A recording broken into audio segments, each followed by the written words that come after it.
with that. I'm saying if it were if when we look at stars, we go like this. Retire before you do that. What? And I'm not, just think about it. I'm not saying Blake Griffin and LaMarcus Aldridge can't play. I'm saying they can play, so they should want to compete instead of tipping the scales on a particular franchise. They ain't tipping those scales.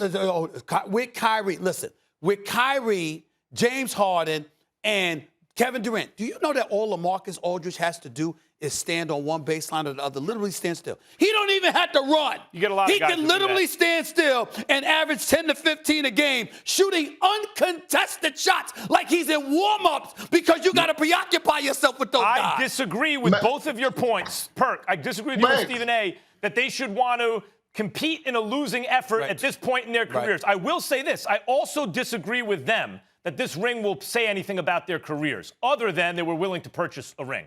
I don't think, the players have gotten the message that I better win a ring or I'll never hear the end of it. I don't think KD going to Golden State proved anything because you can't lose there. I don't think that LaMarcus Aldridge and Blake Griffin winning a ring with the Nets will prove anything. But Max, you were one of the same people in the world that was saying that Carmelo Anthony was done, right? Yep. You were one of the few that was saying that. You were saying that he wasn't moving the needle, and he still had a lot of basketball left in him. Prove and me he wrong. wanted to show the world that. So look, let me give you an example.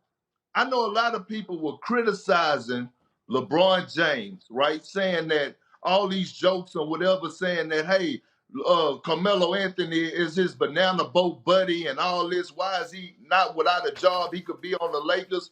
Here's why he wasn't on the Lakers. And they were saying that he should replace Jared Dudley. But here's why Carmelo wasn't probably on the Lakers, because he probably wasn't going to accept a lesser role like a Jared Dudley, probably not being able to dress out for 10 to 15 games or having to show up to work, not being able to play. Carmelo wasn't going to be okay with that. And that's the difference between being a role player and used to being a cornerstone like Stephen A. That's a big difference. Oh, and Max, here's the other point that I want to make to you. You act like LaMarcus Aldridge and Blake Griffin got their double ARP cards. LaMarcus Aldridge, his game wasn't predicated on athleticism. He's a 6'11" jump shooter, essentially. But not a who can play three-point shooter. Who can play with his back to the basket, but he's a 6'11" jump shooter. He's 35. Blake Griffin. And he don't shoot the three. And Blake Griffin is 32. These guys. But his game was predicated on athletics. Yeah, but what I'm trying to say to you is, again, remember, I understand it. I'm not, and this is the part, I'm not criticizing them.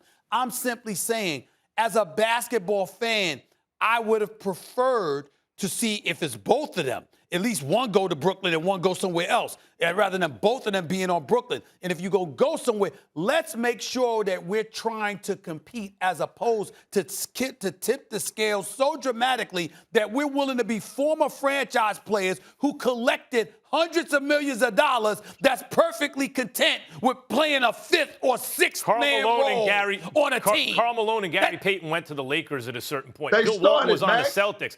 Okay, fine, they started, but still. And actually, they didn't wind up winning championships. Well, they went to the finals, and Gary Payton got a chip.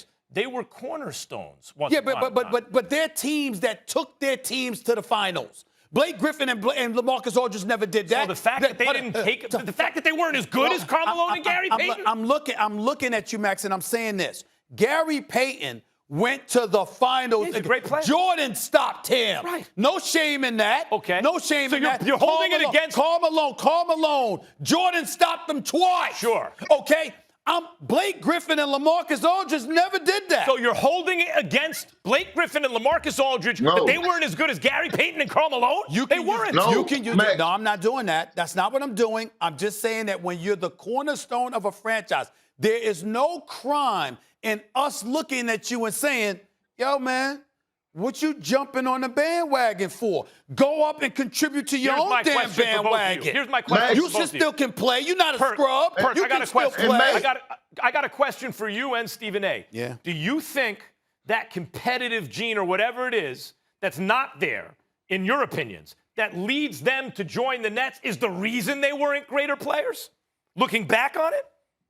Did other cats have that and they didn't, and that's why? Is that what you're... If you're saying that, you got something to talk about. In fairness to your question, I never thought about it. I'd have to think about it before answering that question and really dissect it. I never thought If that's what you're saying, we could talk about that. I've never thought about it, but I do know this. And join me here, Kendrick. When LaMarcus Aldridge went from Portland to San Antonio, that was considered a huge pickup that put San Antonio back in title contention. When Blake Griffin was, yes, it did, because Tim Duncan was still there. Title contention? Tim Duncan was still there, so was Kawhi Leonard and Manu Ginobili. Yes, it was. Okay. Then when Blake Griffin was in LA with Lob City, remember, we had expectations for him with Chris Paul and DeAndre Jordan. And can't forget my man Jamal Crawford and one. If you're a power forward who's not a brother right there, something special. I'm just saying. There's no such thing as a power forward who can't stretch it out at this point, who's the best player on the championship team. You're dissecting it, and nobody's dissecting it from a basketball perspective the way you are right now. We're talking about the mindset of individuals who got paid to be franchise players. So what I'm saying is, if you're saying that, and that's what held them back as players, that to me is a point we could debate. Okay. But if you're saying just at this point now you don't like it, okay. Once you have that mentality, you always have that mentality. Thanks for watching ESPN on YouTube. For live streaming, sports, and premium content, subscribe to ESPN+.